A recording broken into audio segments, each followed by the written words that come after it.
Muy buenas tardes.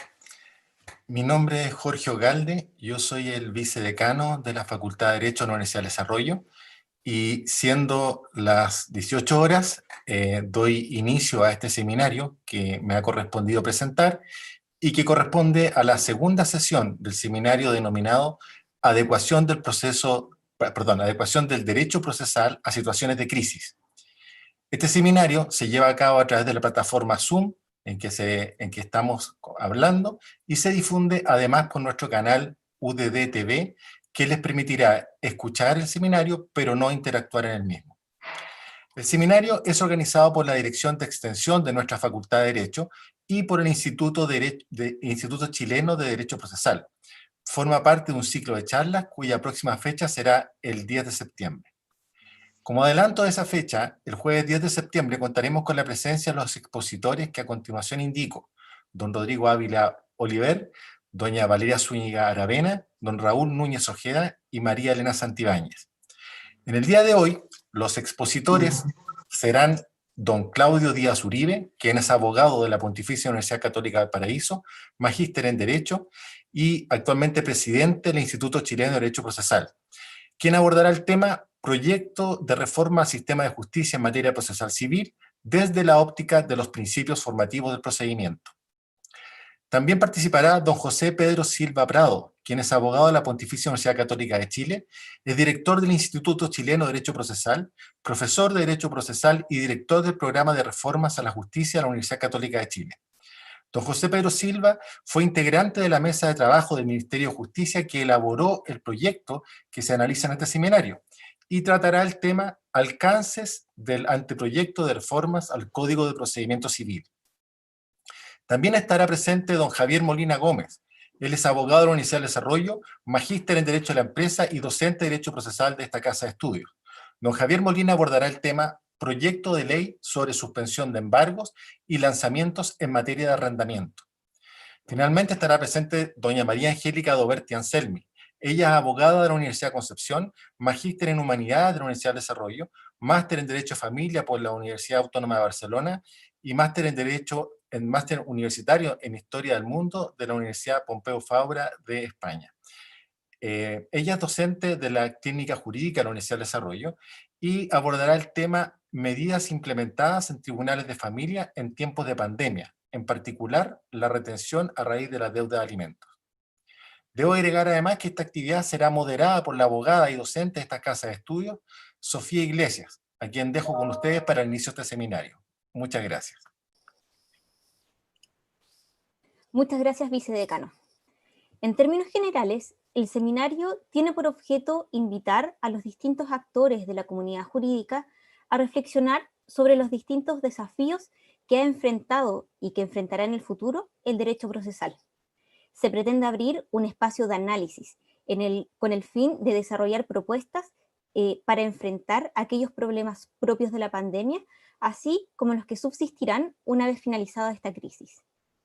Les solicitamos que, para no entorpecer el desarrollo del seminario, mantengan sus micrófonos y cámaras apagadas.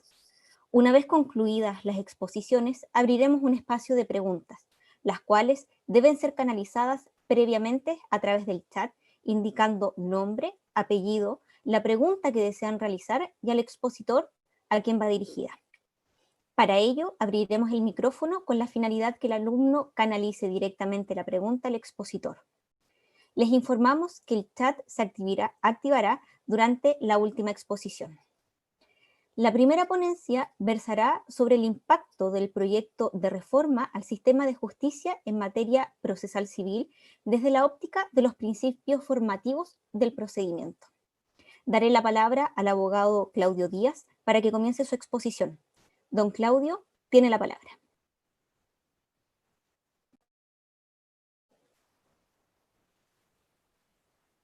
Don Claudio tiene el micrófono apagado, lo vamos a activar de inmediato.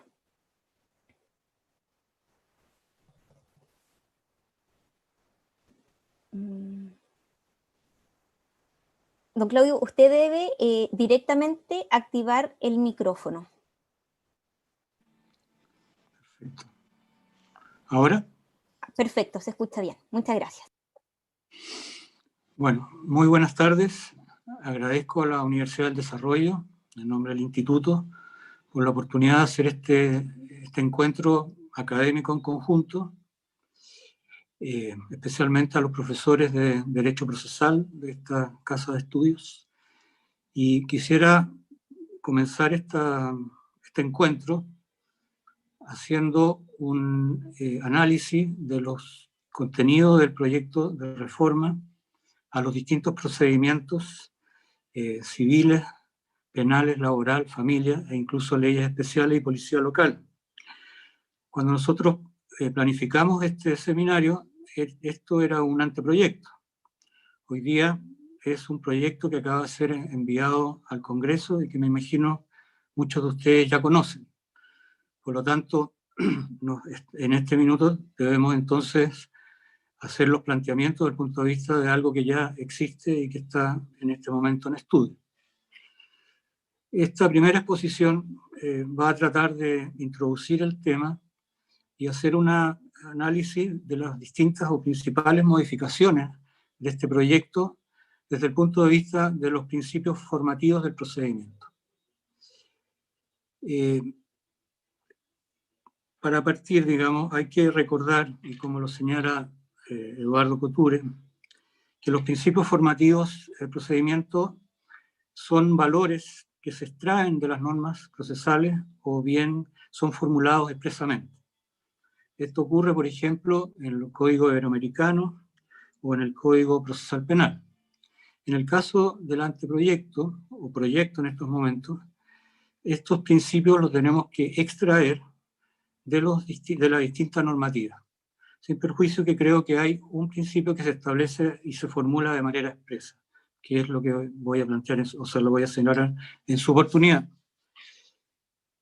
En primer lugar, creo que es importante mirar este tema desde el punto de vista del principio de la pasividad o principio dispositivo. Tradicionalmente, y es el espíritu del Código de Procedimiento Civil del año 1902, el proceso ha sido una cuestión de partes, las cuales son las dueñas del proceso.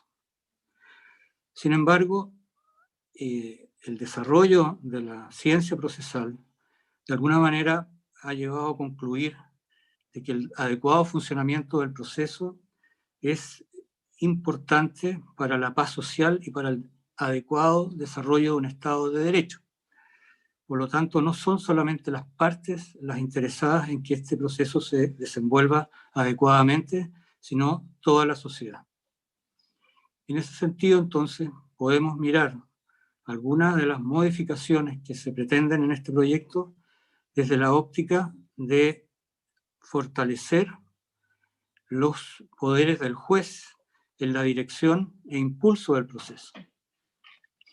Manifestaciones de esta situación son el que se pretende que el juez pueda decretar de oficio el abandono del procedimiento. Asimismo, las resoluciones que actualmente son notificadas por cédula podrán ser notificadas por correo electrónico, de manera tal que la prosecución del proceso, por ejemplo, cuando deba notificarse la resolución que reciba la causa prueba, ya no va a depender exclusivamente de las partes, como ocurre actualmente, sino que en los casos en que proceda se podrá notificar por correo electrónico, caso en el cual el proceso avanzará de manera más rápida. También desde el punto de vista de los principios, y este es precisamente un principio que se establece o se formula, se declara expresamente, es la conclusión que se ha llegado de que la sentencia judicial no es el mecanismo o el único mecanismo adecuado para solucionar un conflicto. De hecho, la sentencia judicial de alguna manera impone la solución, lo cual significa que una parte va a ser condenada y por lo tanto va a estar insatisfecha, pero también muchas veces el propio ganador va a estar insatisfecho por cuanto la solución no va a ser oportuna.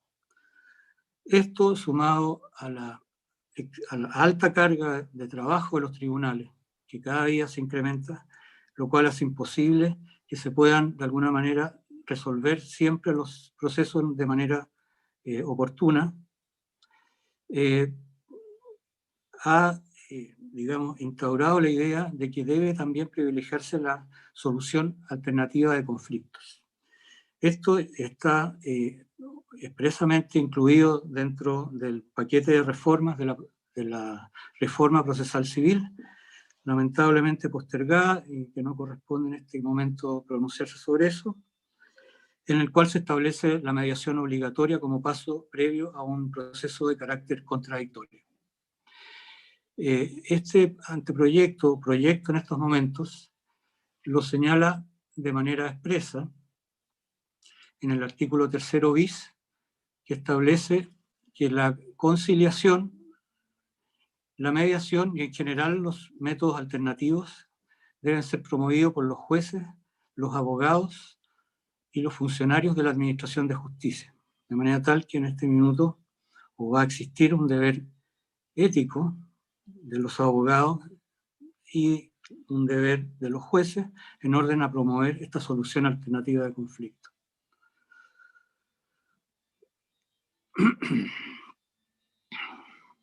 Un segundo principio, y que de alguna manera ha sido impuesto por las circunstancias, que de alguna manera es uno de los motivos de este anteproyecto, cuál es la situación de pandemia y aislamiento social, es el principio de la oralidad y la inmediación, que debe de alguna manera ser o va a ser materia de debate y de reflexión. Todos sabemos que en estos momentos, de acuerdo a la ley de emergencia que se dictó a principios de abril, las audiencias se han desarrollado de manera virtual, muchas de ellas, sobre todo los alegatos ante los tribunales colegiados.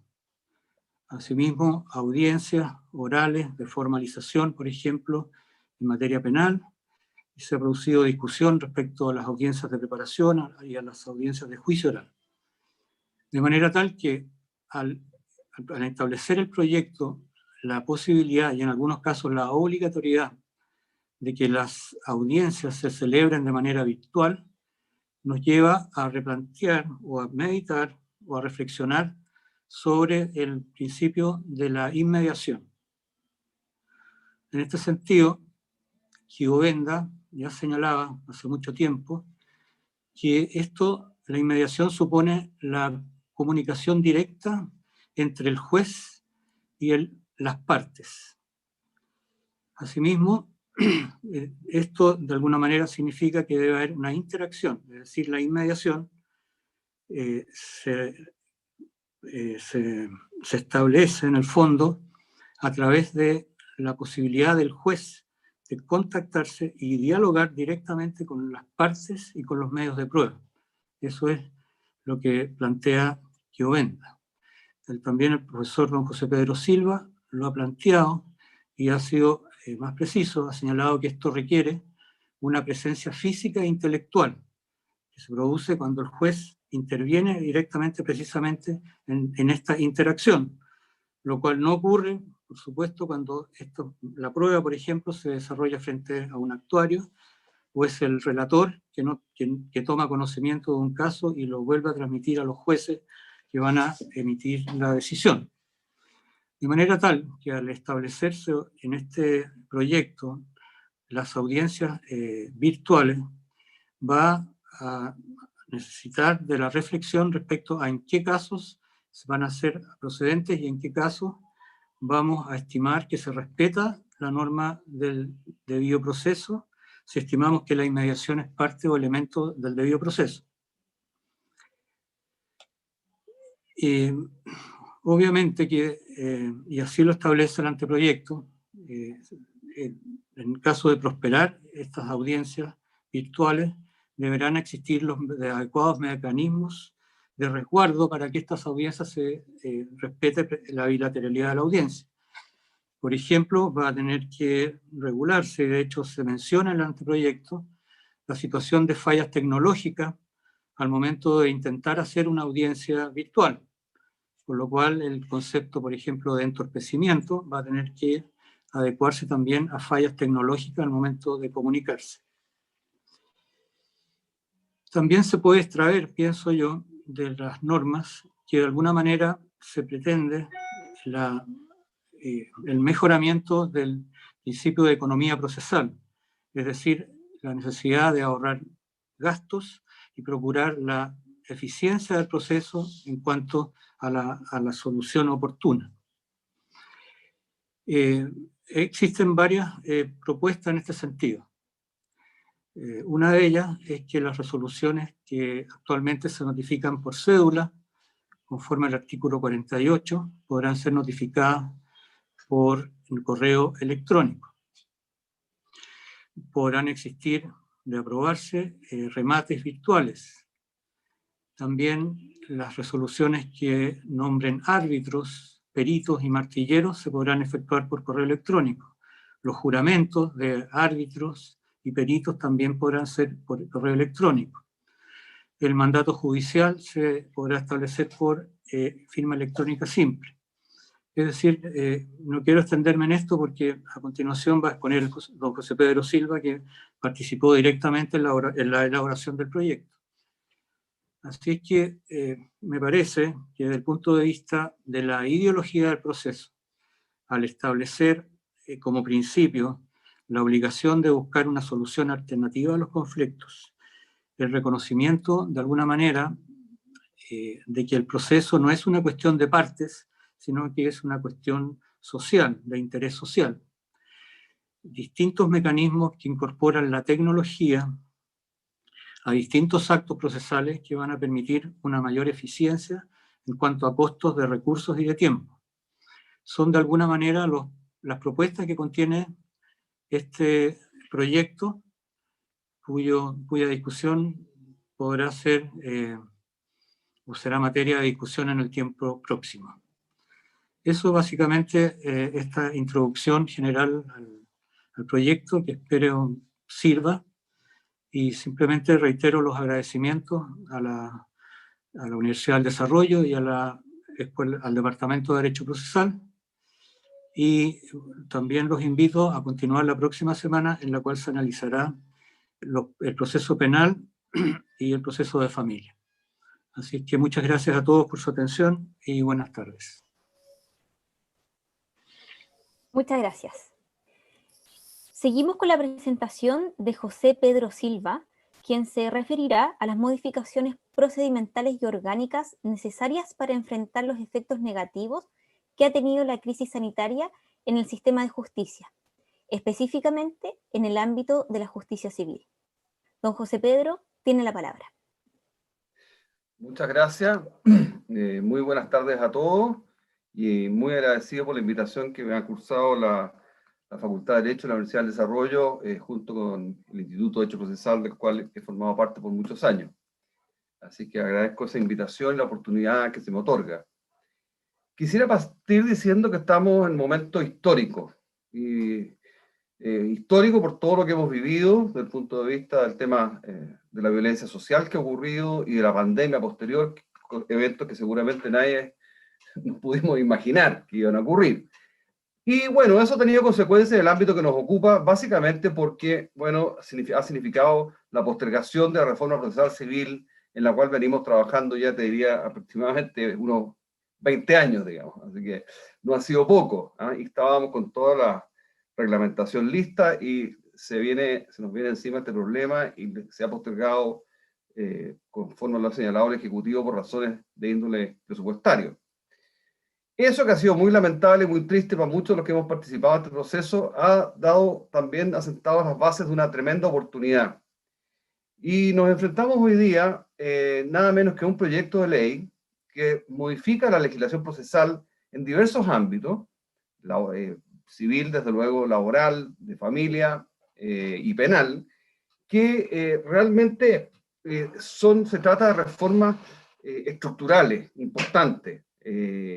No son las reformas, en el caso de la reforma procesal civil, aquello que aspirábamos, pero sí plantea una serie de innovaciones muy trascendentes, al extremo que me atrevo a señalar que deben ser estas, si se aprueba por el Congreso Nacional, una de las modificaciones más importantes que ha sufrido la legislación procesal civil chilena. Y también, por lo demás, se modifica, si acaso les puedo mencionar, normas del Código Orgánico. La base de este proyecto es ser una continuidad respecto de la ley 21.226, que abordó en lo inmediato las situaciones a que nos veíamos abocados con motivo de la pandemia.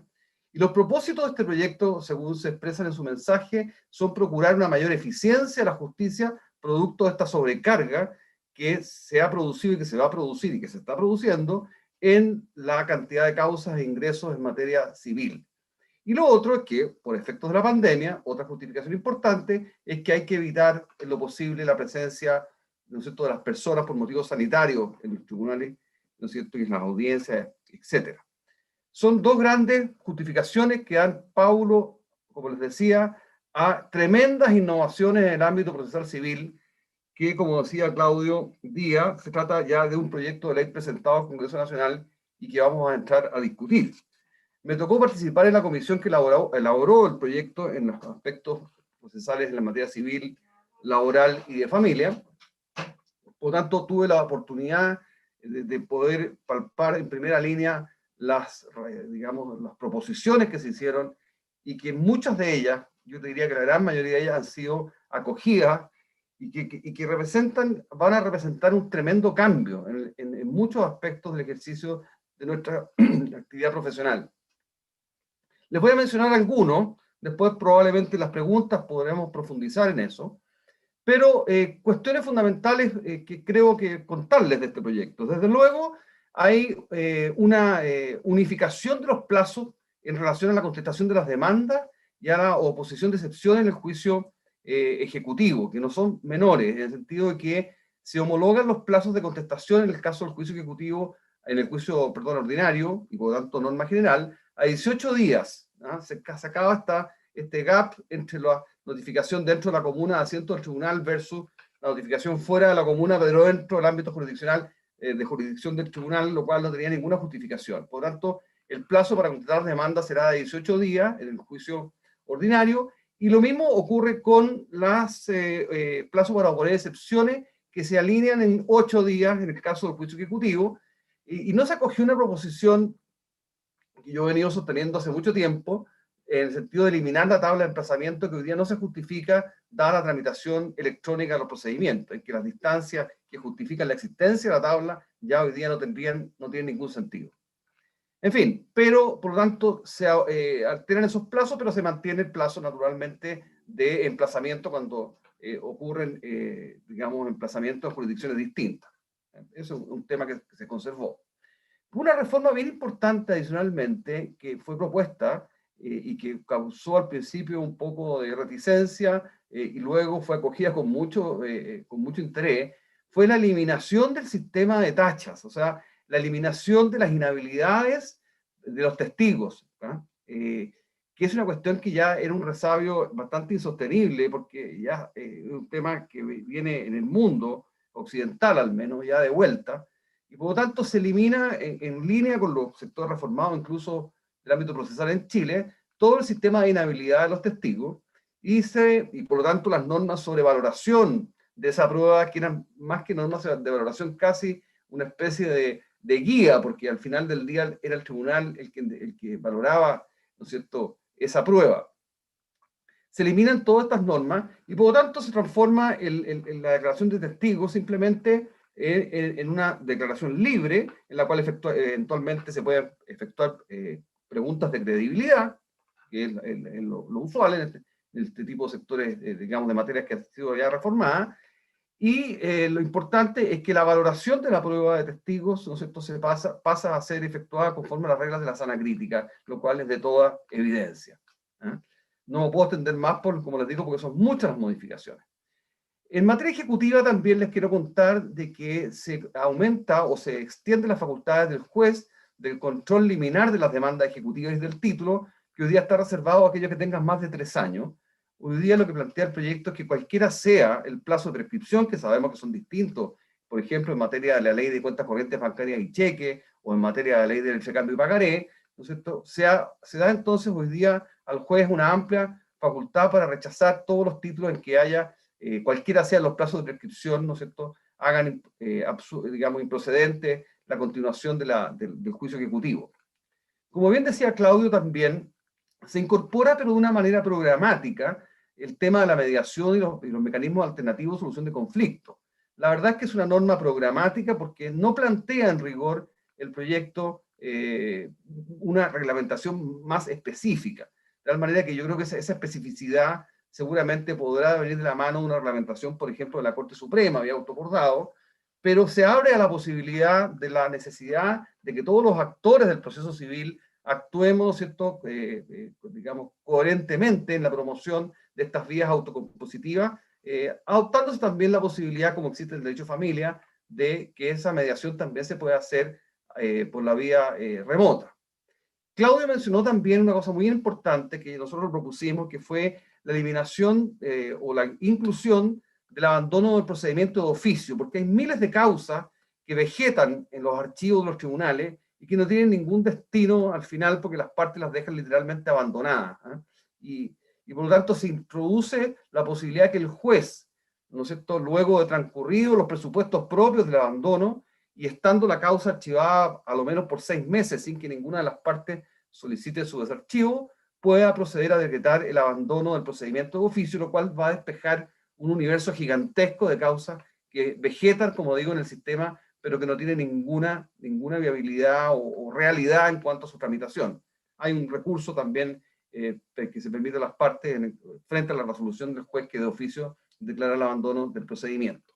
En materia ahora de audiencias, Claudio lo mencionaba, se genera, y quiero tratar de ser lo más explicativo posible porque no es tan sencillo el régimen, se genera en materia de audiencias por medios tecnológicos, o sea, a través de videoconferencias, básicamente 3 regímenes, que hay que, seguramente el proyecto ustedes les sugiero que lo lean con más detenimiento, pero son, en primer lugar, 2 regímenes de carácter permanente y uno de carácter obligatorio.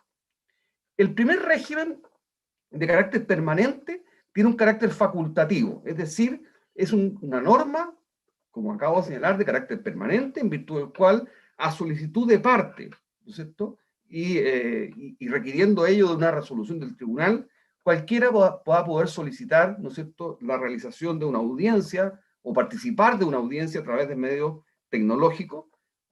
Obviamente que esto, y esto es transversal para todas las hipótesis, no abarca lo que se llama habitualmente la prueba viva, es decir, la prueba de testigo, la prueba de absolución de posiciones, o la eventual declaración que pudiese hacer un perito de manera presencial, porque estos terceros deben concurrir al tribunal a prestar su declaración, ¿no es cierto?, sin que obviamente lo puedan hacer de manera remota por todas las inconvenientes que ustedes imaginarán.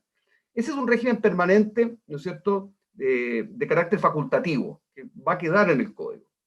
Un segundo régimen permanente, pero excepcional, curiosamente, permanente pero excepcional, le permite a la Corte Suprema y a las Cortes de Apelaciones en el ámbito de su jurisdicción, ¿no es cierto?, y por razones de buen servicio, ¿no es cierto?, dar instrucciones para que determinadas audiencias, para que las audiencias, nuevamente a excepción de la prueba viva, pueda ser, ¿no es cierto?, por ejemplo, imagínense ustedes, en el ámbito de la jurisdicción de la Corte de Chillán, pueda dictar esa Corte un auto acordado, ¿no es cierto?, o la Corte Suprema a nivel nacional, para que las audiencias puedan hacerse de manera también remota, no presencial, salvo, repito, la prueba viva que sigue la misma derrotero de la norma anterior. Esto yo creo que está pensándose en que eventos que una vez superado el coronavirus y de otra naturaleza pudiesen, ¿no es cierto?, nuevamente volvernos a esta situación, digamos, compleja desde el punto de vista de la asistencia presencial a los tribunales. Esta facultad, en todo caso, ¿no es cierto?, tiene un plazo de máximo de 1 año que puede ser eventualmente renovada. Entonces, lo primero era un régimen permanente facultativo, lo segundo, un régimen permanente, ¿no es cierto?, de excepción, pero obligatorio, y finalmente nos encontramos lo cual nos vamos a ver abocados en lo inmediato. Es decir, en lo inmediato hay un régimen transitorio de carácter permanente que va a durar por un máximo periodo de 1 año, a contar de que se dicte el último decreto, ¿no?, que levante el estado de excepción constitucional, ¿no es cierto?, de excepción en el cual nos encontramos hoy día, Y eso significa entonces que una vez que entre a regir esta ley, que hace una especie como de posta o de tránsito entre la legislación actualmente transitoria y este proyecto, vamos a tener audiencias, alegatos en la Corte Suprema, en las Cortes de Apelaciones, derechamente a través de videoconferencia, nuevamente a excepción de la prueba viva, que tiene su propia reglamentación bien particular, y si tengo tiempo se las puedo mencionar. Este régimen transitorio, digamos, pongámosle de pandemia, por llamarlo así, o el proceso de pandemia, tiene, ¿no es cierto?, una vigencia de 1 año dentro, a partir de la vigencia de esta ley, apenas aparezca promulgada esta ley, pero el punto de cómputo del plazo del año es, como les digo, cuando se dicte el decreto que haga cesar el estado de catástrofe o de calamidad pública en el cual hoy día estamos inmersos. Por lo tanto, eso significa que el tema de la videoconferencia o de la comparecencia por vía remota pasa a ser hoy día una cuestión, ¿no?, que llegó derechamente para instalarse, ¿no? Eso es así.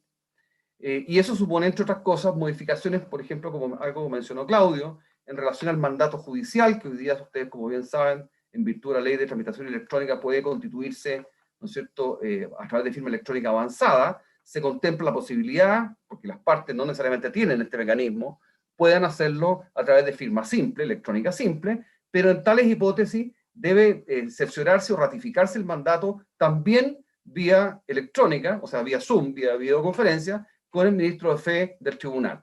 Una prevención de esa naturaleza. En materia de notificaciones, ya lo anticipó Claudio, se contempla la notificación por cédula, que a solicitud de parte, todas aquellas resoluciones que no son menores, como la interlocutoria de prueba, la sentencia definitiva, la que cita terceros, etcétera, puede hacerse a través de medios electrónicos, y eso supone entonces que las partes, si se modifican los artículos pertinentes o los requisitos de la demanda y contestación, deban expresar en esos escritos de postulación, ¿no es cierto?, aparte del domicilio, una dirección electrónica a la cual ser notificado.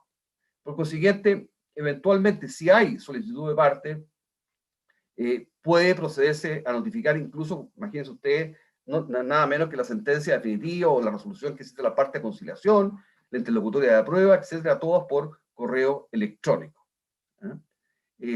Lo mismo se produce a través, por ejemplo, como también lo mencionó Claudio, las notificaciones de resoluciones de nombramientos, de peritos, martilleros, todo eso se va a hacer, ¿no es cierto?, por la vía electrónica.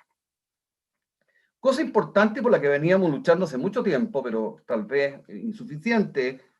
Nosotros en el proyecto de Código Procesal Civil habíamos postulado la existencia de un sistema nacional de remates judiciales de inmuebles y derechos de aprovechamiento de agua, a base de una página a nivel nacional, en fin, que congregara a todos los tribunales de la nación. Bueno, esta legislación, que esperamos sea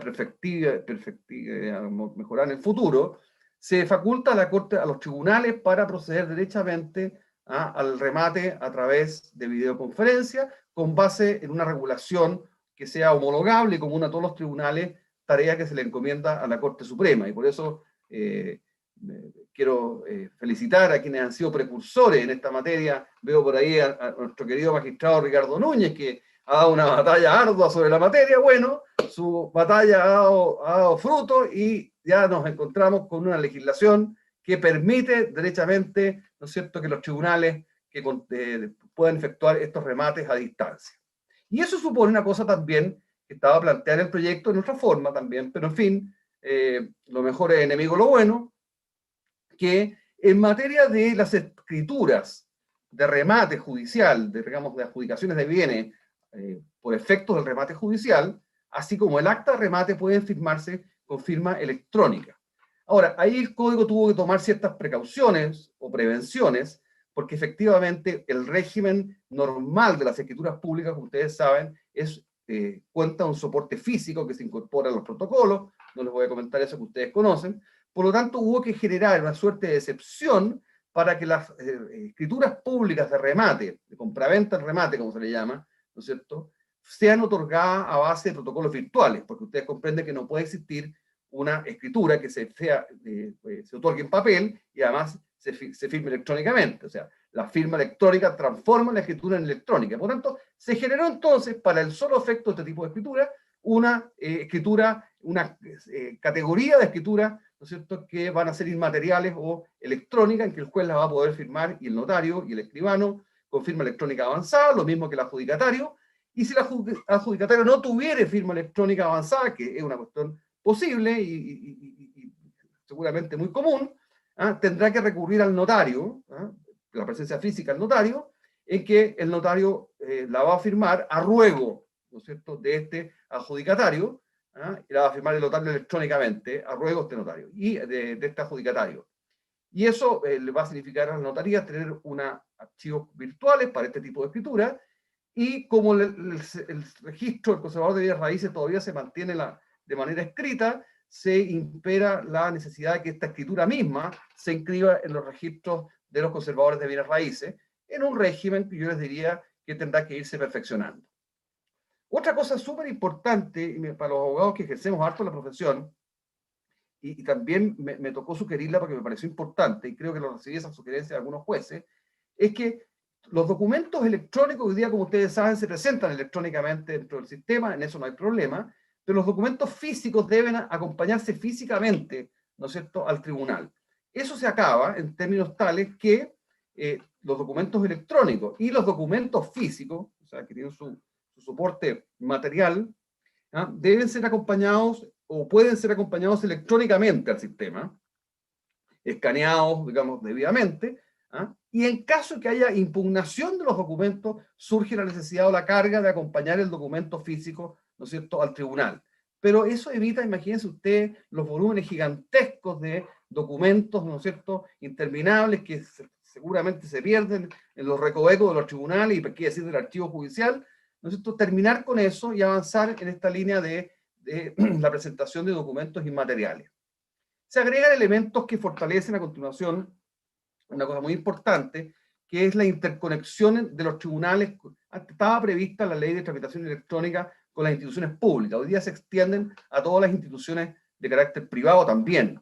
O sea, puede el tribunal comunicarse directamente con la Fiscalía del Banco de Chile mandándole un oficio, ¿no es cierto?, vía electrónica. Y también se faculta a las partes para que una vez que cuenten con una resolución ejecutoriada que les permita o que requiera de ser, para su cumplimiento, de ser inscrita. Estoy pensando, por ejemplo, imagínense usted una resolución que ordena la cancelación de una hipoteca, o la cancelación, o la práctica de una inscripción de dominio, no tengo idea, en un juicio de esa naturaleza. Se permite también que las partes se prevalezcan de la resolución electrónica, y por lo tanto puedan informar directamente al órgano competente, ¿no es cierto?, que proceda a practicar, como por ejemplo el registro civil o el conservador de raíces, la inscripción pertinente, y de eso, y por tanto eso excluye la intervención del ministro de fe, del receptor, la hace innecesaria. Se dejó fuera, eso sí, y por lo tanto requiere la actividad del receptor, las medidas precautorias y los embargos, dice el proyecto de ley. Luego, entre otras novedades que les puedo contar, que yo creo que les va a interesar, es que se acaba el sistema de giro de cheques, que tanto problema trae en los tribunales de justicia, ¿no es cierto?, cuando uno va a retirar los cheques producto de consignaciones, de pago de los deudores, o consignaciones que se dio de expropiaciones. Se contempla la posibilidad de que más que la posibilidad, yo diría, sí, posibilidad en realidad, porque pudiera todavía mantenerse el tema de cheques, pero que esos dineros se transfieran mediante transferencias bancarias, se paguen a sus beneficiarios mediante transferencias electrónicas bancarias, lo cual facilita el trabajo muy importante de los secretarios de los tribunales. Decía algo Claudio en relación a los juramentos, los peritos y auxiliares de administración de justicia, que todo está previsto que se haga a través, ¿no es cierto?, por vía remota, por videoconferencia, lo cual facilita muchísimo las cosas. En materia de propuestas orgánicas, quería decirles básicamente, yo no sé cuántos minutos me quedan, Sofía. No quiero latearlo. Quedan 2 minutos. Chuta, me queda poco ya. Bueno, contarles que en materia, en materia orgánica se permite que una corte de apelaciones, por ejemplo, con la autorización de la Corte Suprema, pueda destinar aparte de sus miembros, fiscales o judiciales, relatores, secretarios, a colaborar y prestar servicio en otra corte, siempre que formen parte o integren una misma región. O sea, porque podría mandarse un relator de la Corte de San Miguel a la Corte a la Corte de Santiago, y viceversa. No está planteado por lapsos limitados y una serie de recaudos en protección del funcionario ciertamente muy prudente.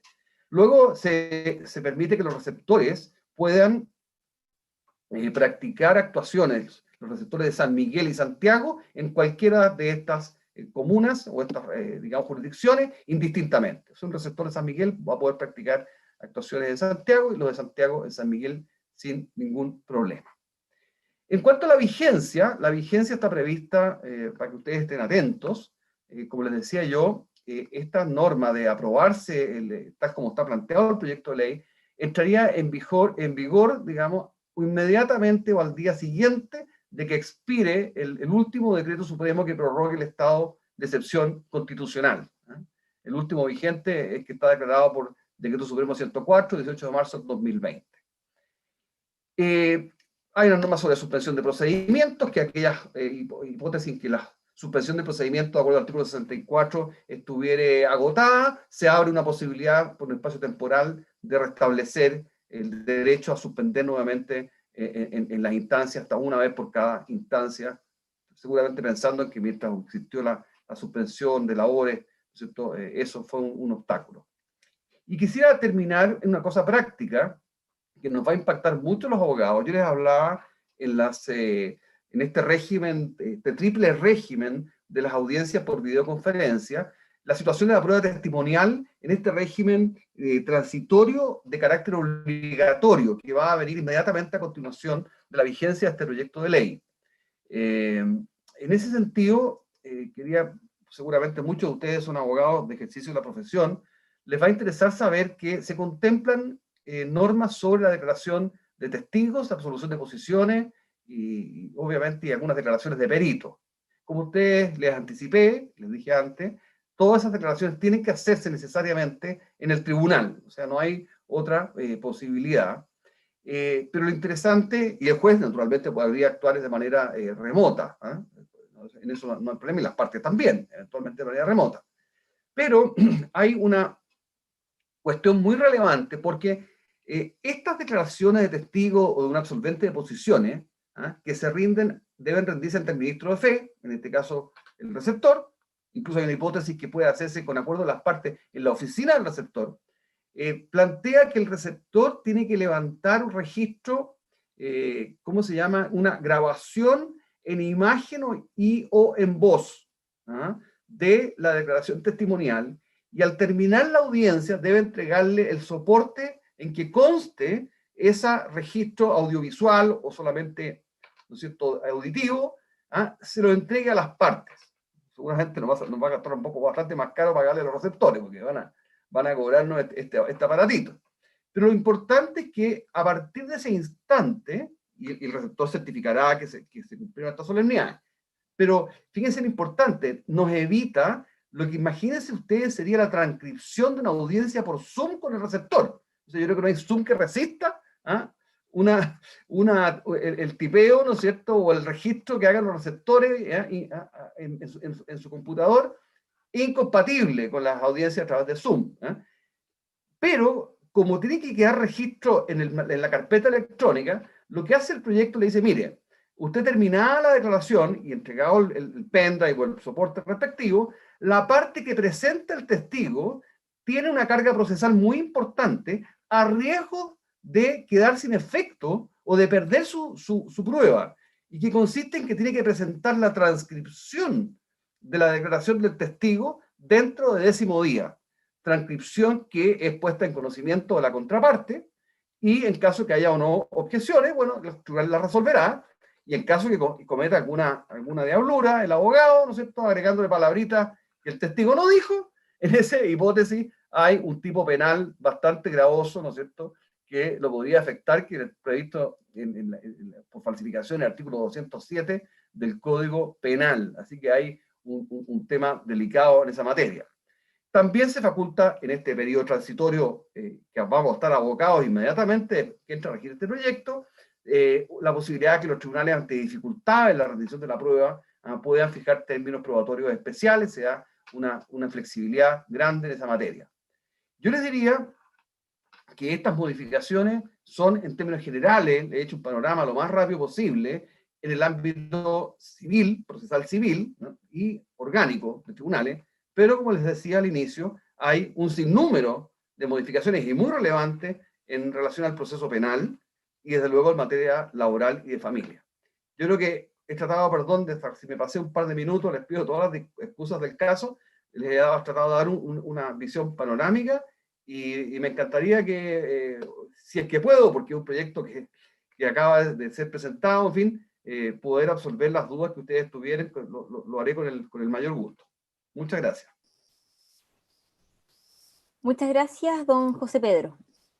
Ahora continuaremos con la ponencia de don Javier Molina, en la cual se comentará el proyecto de ley aprobado por la Cámara de Diputados y que se encuentra actualmente en el Senado, que suspende embargos, remates y lanzamientos en los actos que se indican, y que han sido objeto de diversos cuestionamientos.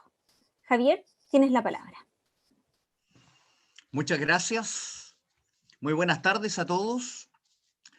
Mi gratitud a mi Facultad de Derecho de la Universidad del Desarrollo por hacernos esta invitación y hacernos partícipes a quienes impartimos también en casa las cátedras de Derecho Procesal para participar en este encuentro. Quisiera partir comentando un poco sobre la intención general que tiene este proyecto para, en base a ello, también hacer algunos comentarios de inquietudes que pueden surgir respecto a el contenido. Este proyecto, naturalmente, parte con una muy buena intención y que tiene su evidencia en la realidad económico-social que ha generado en el país la crisis sanitaria y el estado de excepción. Hay una intención de proteger a los arrendatarios que, producto de las consecuencias económicas de la pandemia, probablemente estén en mora del pago de las rentas en sus contratos de arrendamiento y que, por esa razón, puedan verse expuestos a la terminación de sus contratos de arrendamiento con los consiguientes órdenes de entrega y lanzamiento que puedan efectuar los tribunales al conocer de esos juicios. Pretende proteger a los ocupantes en general, también a cualquier título de inmuebles, para evitar que en una situación sanitaria como la que estamos viviendo y de estrechez económica para muchos chilenos, estas personas puedan quedar en la calle de un día para otro. Y pretende proteger a quienes dentro de su patrimonio tienen bienes muebles que les generan los ingresos para la supervivencia, es decir, bienes muebles a los que se les da un uso económico, de forma tal que si se ven privados de la aprehensión material de esos bienes muebles, podrían verse en serios problemas para generar el dinero de su subsistencia. Por lo tanto, es un proyecto que sin duda tiene su origen en una buena intención, en una razón humanitaria, en una comprensión con la estrechez económica que puedan estar viviendo muchos chilenos en este tiempo, pero que ya en su punto de partida advierte una omisión, por decirlo así. Aquí no se considera en absoluto el derecho que pueden tener los acreedores, no se consideran los derechos que puedan tener los dueños de los inmuebles ocupados ilegítimamente, y tampoco se considera el derecho de los dueños de los inmuebles que viven de su renta y que los arriendan precisamente para generar recursos para subsistir. O al menos da la impresión, a partir del contenido que vamos a exponer a continuación, que se considerara que estas personas están en una mejor condición económica de enfrentar la pandemia que los arrendatarios. Y eso es una verdad bastante a medias, porque si uno toma el universo de los contratos de arrendamiento de inmuebles destinados a vivienda, no es menor el número de arrendadores que efectivamente destinan estos inmuebles de arrendamiento para generar el dinero con el que viven. Y por lo tanto, con muy buena intención, como decimos en Chile, podríamos estar desvistiendo un santo para vestir otro. Entonces, teniendo en cuenta ese punto de partida, yo quisiera compartirles aquí una presentación para ir siguiendo estos comentarios. Mientras tanto, les puedo contar además que este proyecto ingresa por la Cámara de Diputados por moción de un parlamentario con una redacción bastante escueta. La redacción original es solo un párrafo que decía, más o menos en forma textual, suspéndanse los embargos, los remates y los lanzamientos de bienes inmuebles y de bienes muebles que se usen de manera productiva, ¿no es cierto?, durante todo el tiempo que dure el estado de excepción constitucional. Así ingresa el proyecto y después de la revisión que se efectúa por la Comisión de Economía en la Cámara de Diputados, se emiten 2 informes y a partir de esos informes es que se le introduce un poco más de distinciones. Se mantiene este artículo único que está desglosado de la forma que vamos a presentar, pero con un poco más de contenido y con un poco más de distinciones.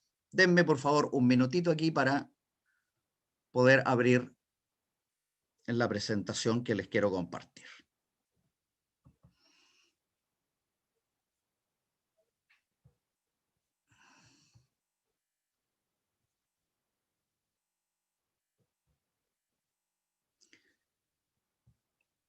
Tengo, Sofía, no sé, problemas para compartir presentación. ¿Será porque estoy deshabilitado como...? En estricto rigor, deberías poder compartir tu presentación. Ya, Dame a ver.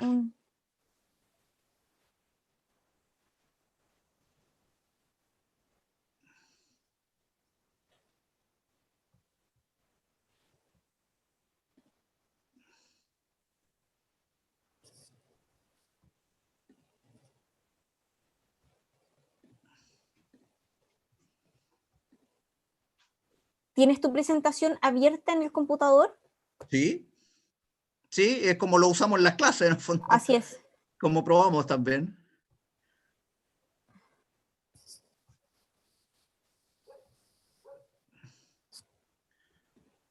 Pero por alguna razón no me lo está permitiendo, así que voy a tener que hacerlo así nomás.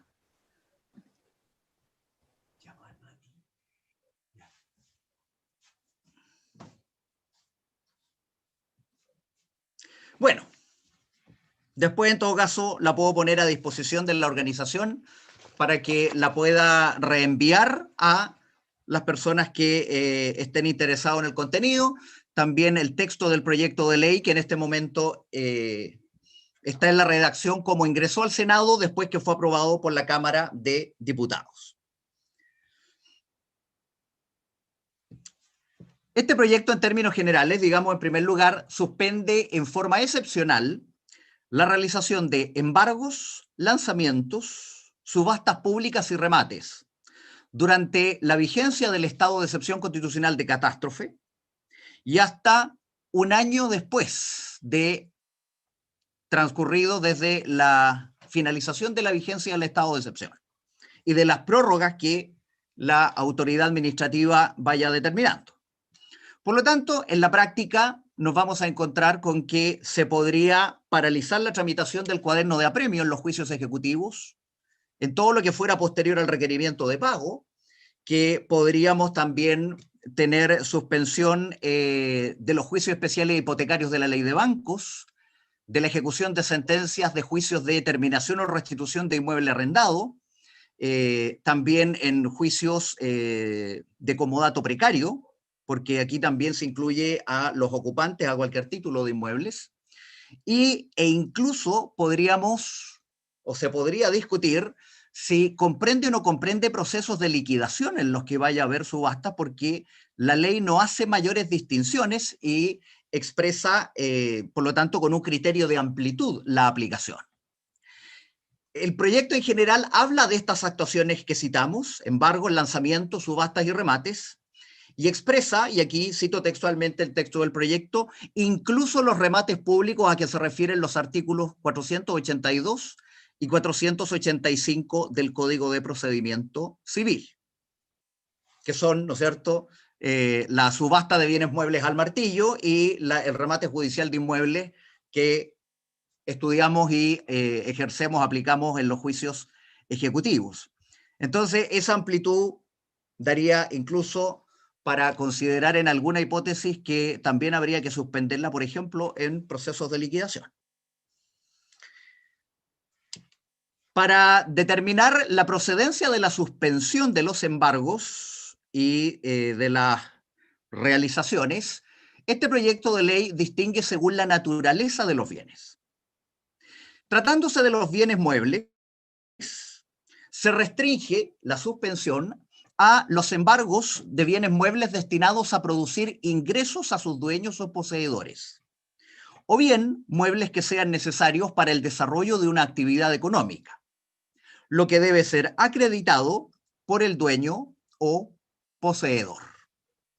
Por lo tanto, dejar claro, en primer lugar, no se trata de cualquier tipo de bienes muebles, sino que de aquellos bienes que produzcan ingresos o de aquellos que son necesarios para el desarrollo de una actividad económica. Sin perjuicio de que en algunos casos se puede utilizar esta herramienta para tratar de quedar comprendido en una situación cuando en realidad no se esté.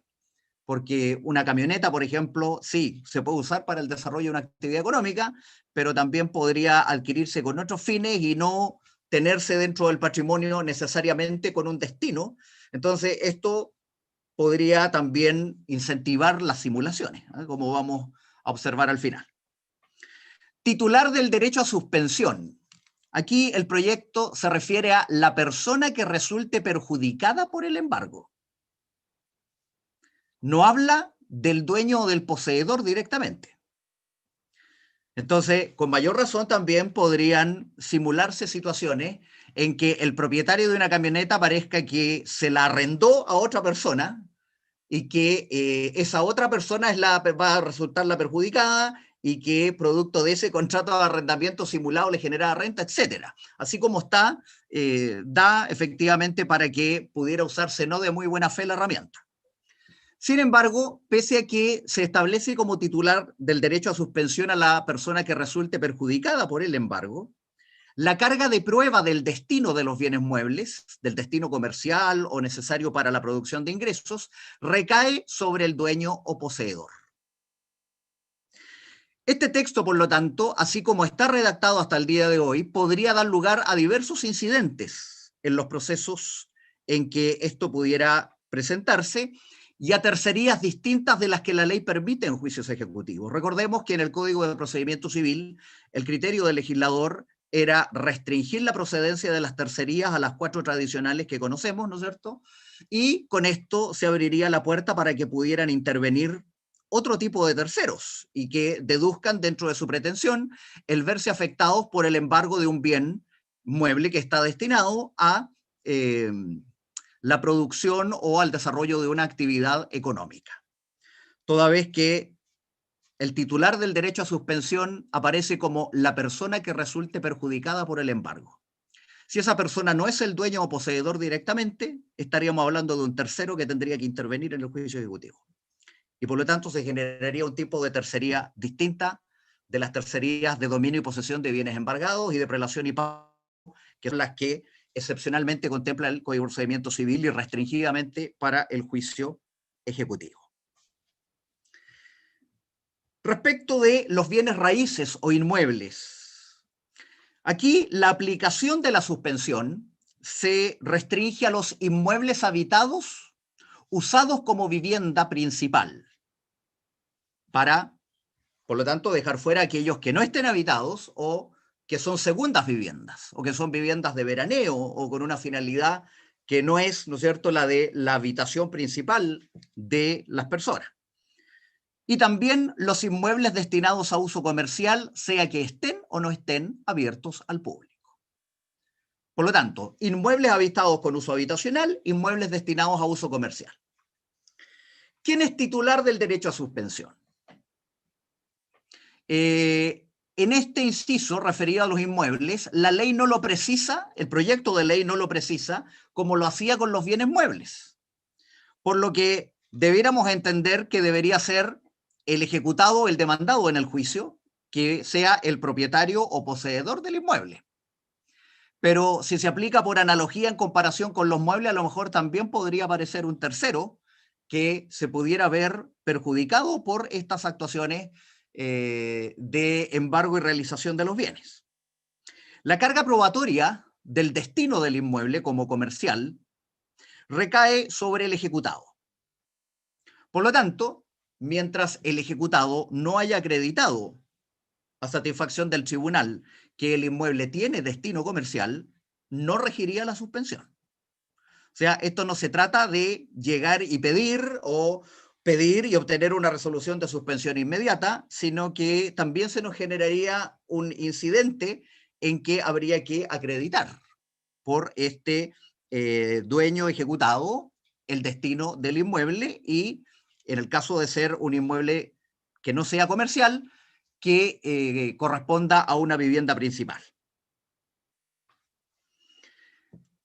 Destaca también la posibilidad de que el demandante insista en la realización del embargo si se constata que el inmueble no está habitado o se constata su abandono.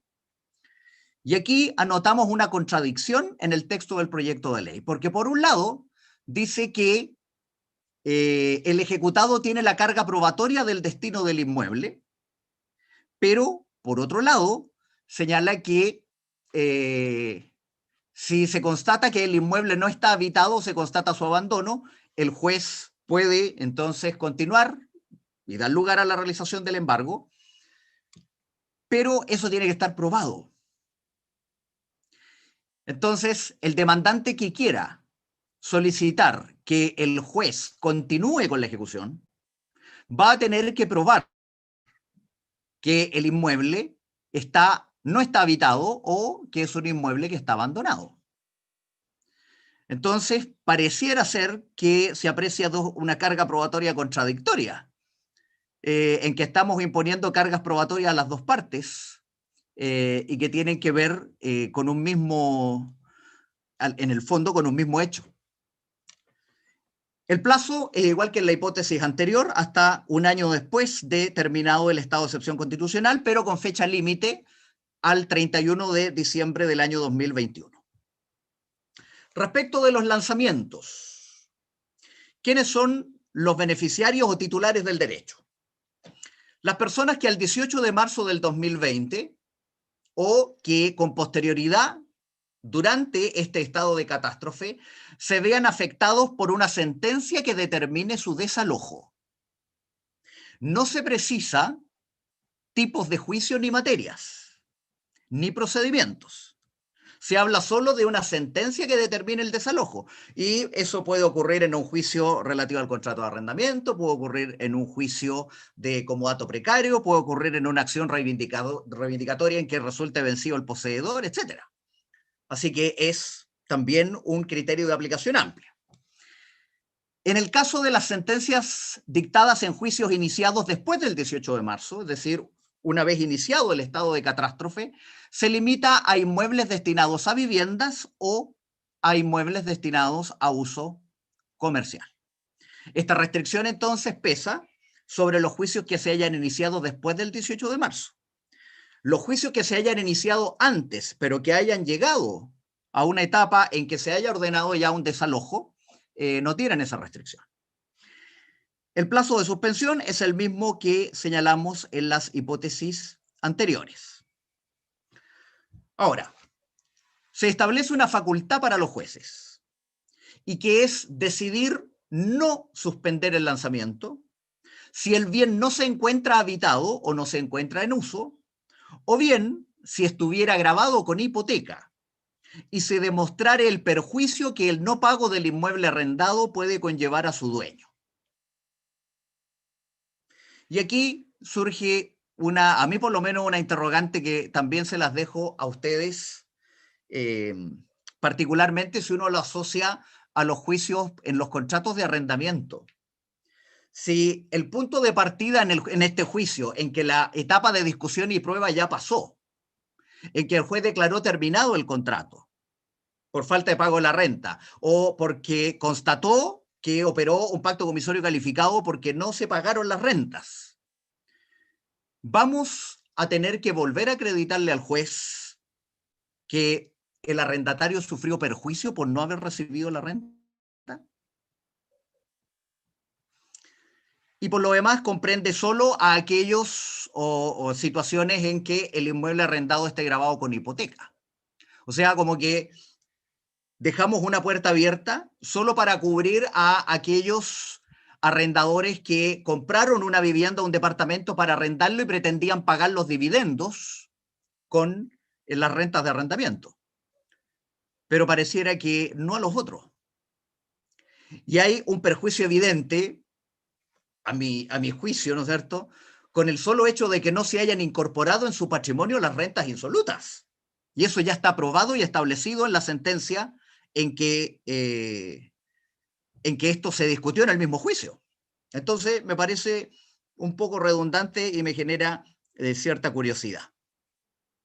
Ahora, por otro lado, si bien es cierto, los créditos hipotecarios generan un interés de mora alto y puede producir la aceleración del crédito y todo, pero ¿se podrá acreditar el perjuicio si el acreedor hipotecario no va a poder rematar tampoco? Porque en virtud de las disposiciones anteriores, lo más probable es que se suspenda el remate del inmueble también por la vigencia de esta ley. Los remates ya estaban suspendidos también en virtud de las facultades que por la legislación de abril y por autoacordados de la Corte Suprema se había entregado a los jueces. Entonces, si el acreedor hipotecario no va a rematar el inmueble, y ya está claro que a este propietario del inmueble, el arrendador, no le ingresaron a su patrimonio las rentas de arrendamiento, insistimos en exigirle ahora que tenga que acreditar perjuicio después que en el mismo juicio ya quedó claro que no le habían pagado las rentas.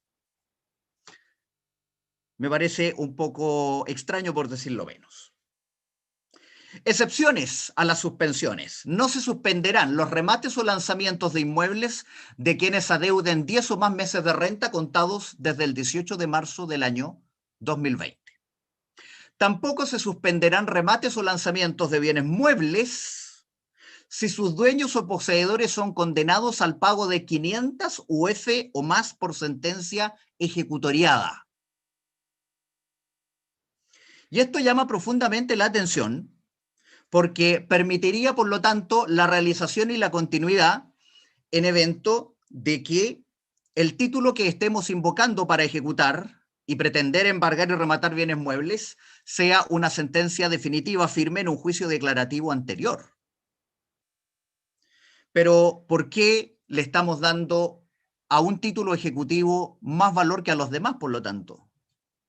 Cuando el espíritu de la ley es que todos los títulos ejecutivos tengan el mismo carácter indubitado y por lo tanto expresen la liquidez, exigibilidad y la situación de generar o poder generar un cumplimiento compulsivo de la obligación precisamente por la certeza que ofrecen. Entonces, aquí estamos abriendo la puerta para que las sentencias como título ejecutivo tengan una especie de valor superior al resto de los títulos ejecutivos. Cuando ha habido entonces un juicio declarativo previo en que se ha condenado a pagar 500 UF o más a estos deudores.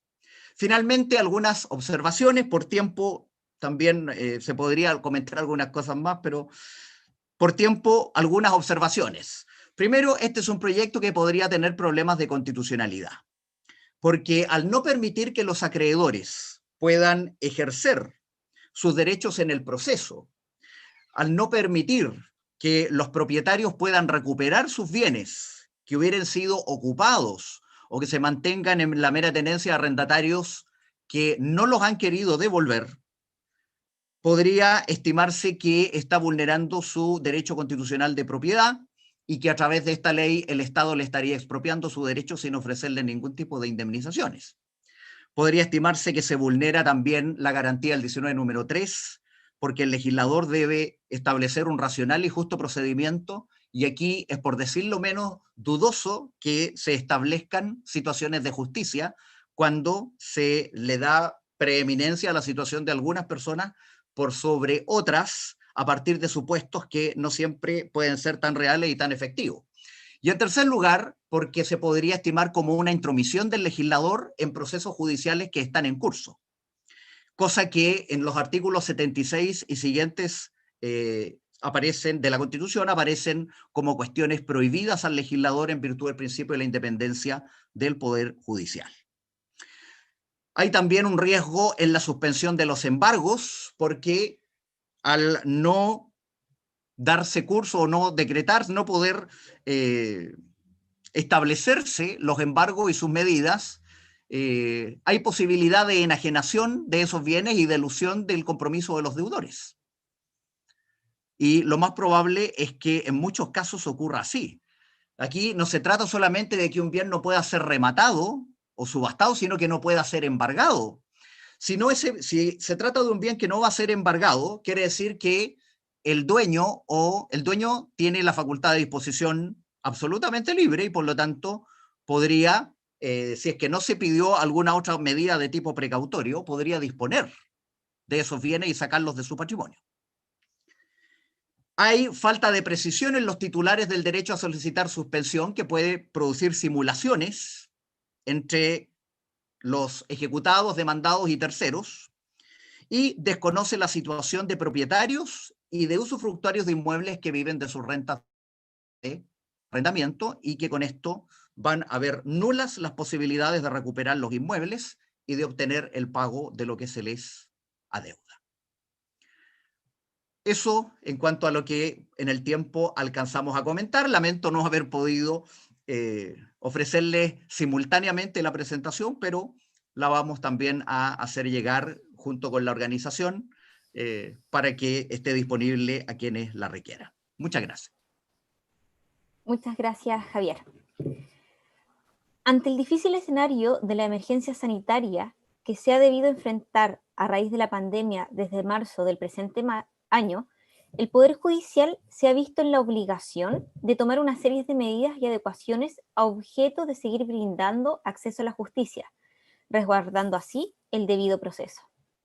Especialmente complejo ha sido este nuevo escenario para la Judicatura de Familia, que, atendida a las especiales materias de que trata y frente al desafío de las retenciones de deudas de alimentos, ha debido adoptar lineamientos particulares de adecuación. De esta materia se tratará la ponencia de la abogada especialista en Derecho de Familia, María Angélica Doberti. Les informamos desde ya que se encuentra activado el chat para que puedan formular sus preguntas a los expositores. María Angélica, tienes la palabra. Muchas gracias, Sofía. Muy buenas tardes. Muchas gracias. Agradecer a la Facultad de Derecho de la Universidad del Desarrollo por darnos la oportunidad de participar en este seminario respecto de estos temas de contingencia, ¿no es cierto?, que resultan tan interesantes en tiempos tan especiales como los que estamos viviendo. Voy a ver si puedo compartir pantalla.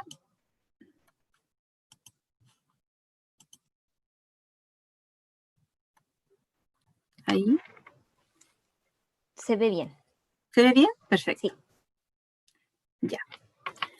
Entonces, mi exposición tratará sobre ciertas cuestiones más bien de carácter fáctico en cuanto a las medidas que ha debido adoptar el Poder Judicial y en particular los tribunales de familia en tiempos de emergencia sanitaria.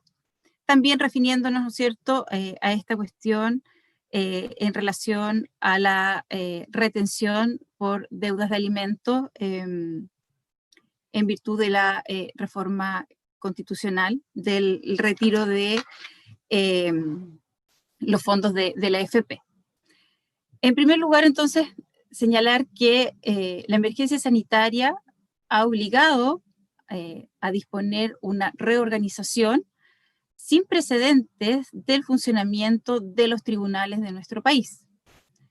El Poder Judicial se ha visto enfrentado a un escenario inédito y la Corte Suprema y las Cortes de Apelaciones han procedido rápidamente a dictar actos acordados y a fijar una serie de instrucciones para el correcto funcionamiento de la labor judicial, diseñando pautas para el manejo de las distintas unidades, pero ante la falta de la certeza en la duración del estado de excepción y de la emergencia sanitaria, estas directrices han debido ser modificadas respecto de lo que en un comienzo se dispuso. La Corte Suprema en el mes de marzo, en virtud de sus facultades directivas y económicas, dictó rápidamente una serie de actas, el acta 41, el acta 42, el acta 51 y el acta 53, a propósito de la dictación ya de la ley 21.226, que establece el régimen jurídico de excepción para los procesos judiciales en las audiencias y actuaciones judiciales y para los plazos y el ejercicio de las acciones que allí se indican, todo a raíz del impacto de la enfermedad del COVID-19 en Chile. Conjuntamente con ello, ¿no es cierto?, se dictaron los correspondientes protocolos que tienen como objeto entregar estándares operativos respecto del funcionamiento de los tribunales, principalmente a través de medios teletemáticos, compatibilizándolos con los mecanismos de funcionamiento presencial dentro del Poder Judicial. La ley 21.226 en este sentido entrega al Poder Judicial un cometido inédito, rigiendo un régimen jurídico especial, sin precedente, en relación a los procesos, a las audiencias y a los plazos judiciales. Así, esta ley establece ciertos principios que rigen la labor judicial en este estado excepcional.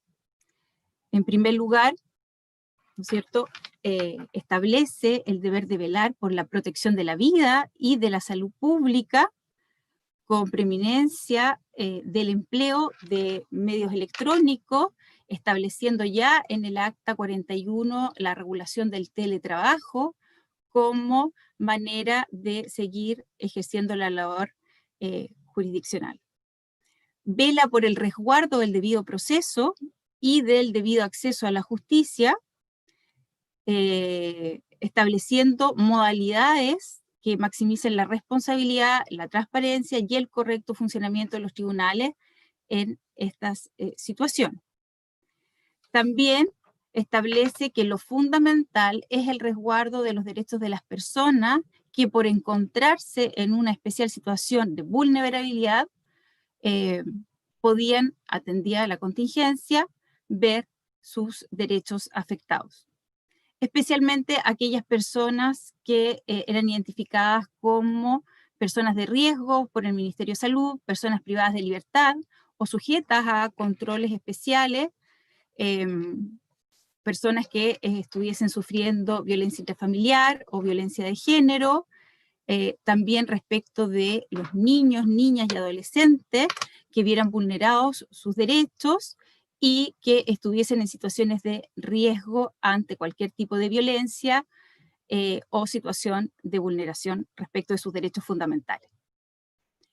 Se ordena también que el juez pueda calificar otras cuestiones u otros asuntos de emergencia sin estar comprendidos en los anteriormente señalados, pero que en razón de cuestiones fácticas, ¿no es cierto?, fuese necesario y prioritario establecer medidas para resguardar la salud, la vida y los derechos fundamentales de esta. Ahora, para cumplir este cometido, los tribunales emplearon todos los medios electrónicos con los que cuentan. Afortunadamente, la tramitación electrónica en nuestro sistema judicial era una realidad ya instalada hace un par de años. Por lo tanto, se adecuó esto en cuanto a los tipos de comunicaciones que debían ser expeditas y de carácter remoto para hacer efectivos los derechos de quienes requirieran, ¿no es cierto?, del Poder Judicial. Se establece así principalmente el sistema de teletrabajo, se establece el funcionamiento del Poder Judicial a través de estos sistemas teletemáticos y se ordena la presenciabilidad mínima en dependencia de los tribunales de nuestro país, solo para requerimientos o para cuestiones de carácter urgente. Es así como un 82% de los funcionarios del Poder Judicial han realizado sus labores a través de la vía del teletrabajo. Se abre así un nuevo capítulo en la aplicación de las tecnologías en beneficio de los usuarios y se crea un nuevo escenario para el sistema judicial chileno, que, como muy bien aquí se ha señalado, son medidas que al parecer han llegado para quedarse de cierta manera. En cuanto a los tribunales de familia propiamente tal, atendidas las especiales competencias y las materias, ¿no es cierto?, que son de competencia de los tribunales de familia, estos debieron adoptar ciertas medidas a objeto de poder seguir cautelando los derechos de aquellos sectores más vulnerables.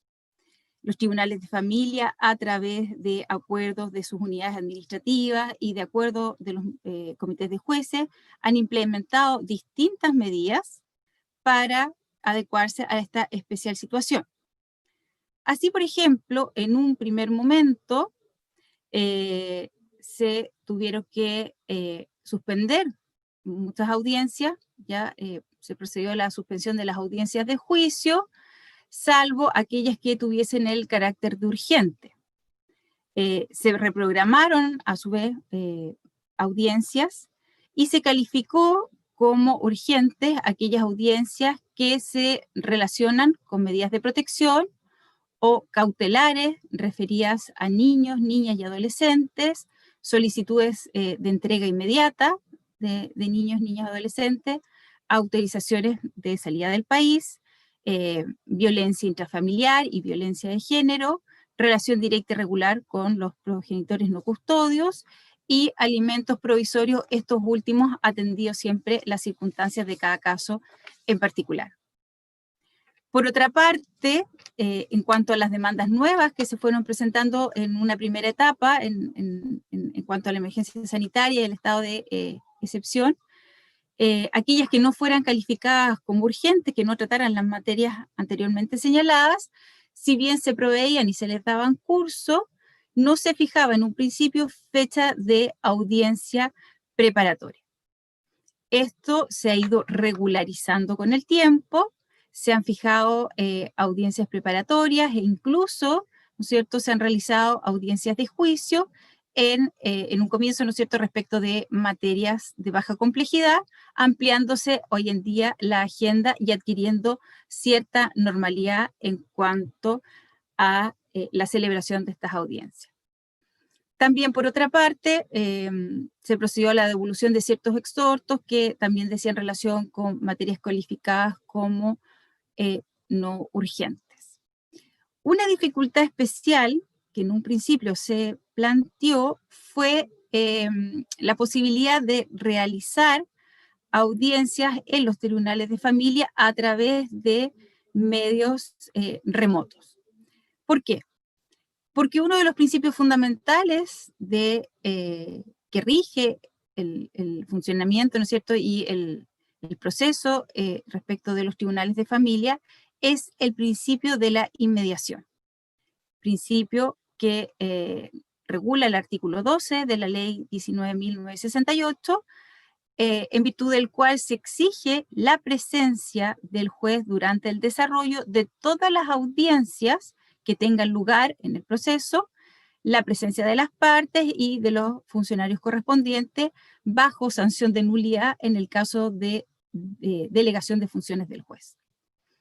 Esto en un primer momento se planteó como dificultad, sin embargo, el Tribunal de Familia adecuó criterios y tomó las medidas necesarias, abriéndose la posibilidad al sistema de la teleconferencia, tomándose audiencias virtuales, ¿no es cierto?, a través de vías remotas, a través de distintas plataformas que se han ido habilitando, en algunos tribunales la plataforma Webex, en otros tribunales la plataforma Zoom, incluso en aquellos casos en que se requería la celebración de audiencias con carácter de urgente por tratarse de causas en relación a medidas de protección o de violencia intrafamiliar.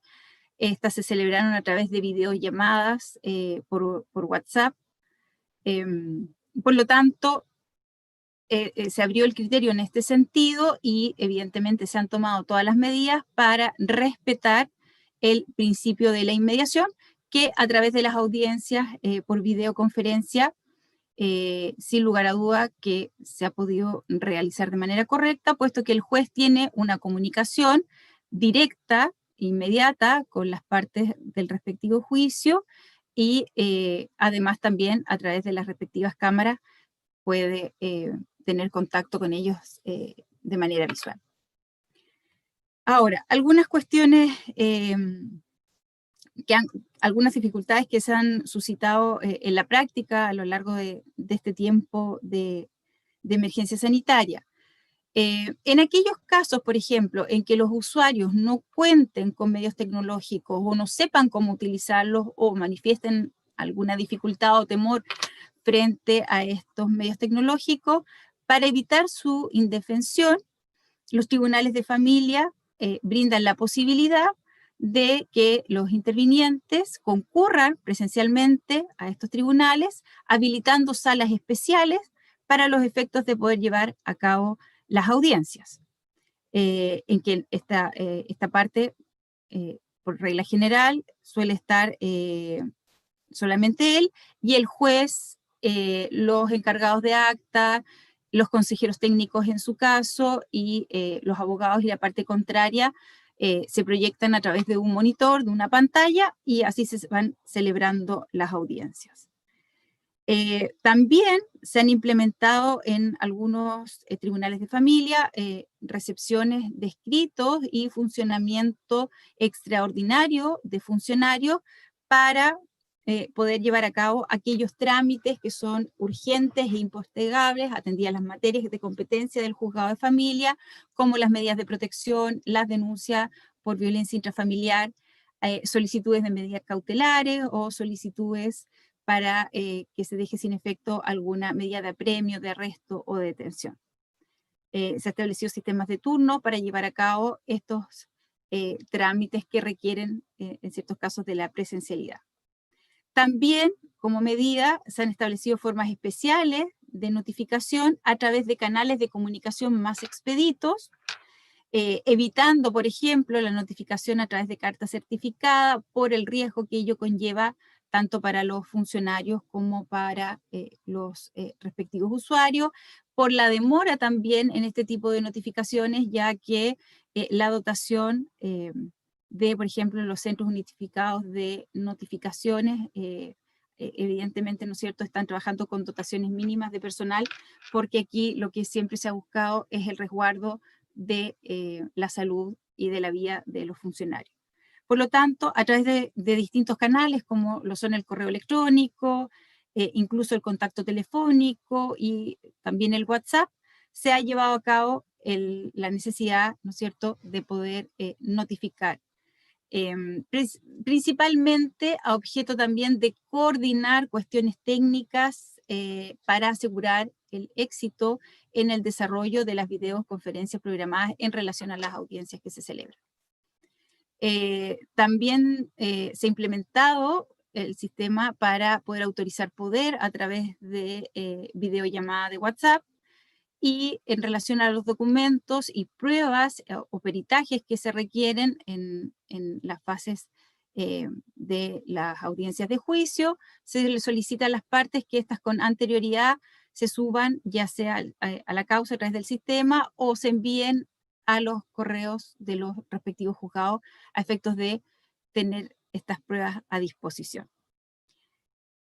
Respecto de la atención de público, los juzgados de familia han dispuesto de tótems y de puestos especiales de atención en que funcionarios también a través de vías remotas atienden al público que va de manera presencial al tribunal ante alguna cuestión de emergencia. Los consejeros técnicos también han hecho los respectivos seguimientos y las entrevistas que requieren ciertos procedimientos, como en aquellas causas de violencia intrafamiliar o de medidas de protección, a través de videoconferencias y de videollamadas.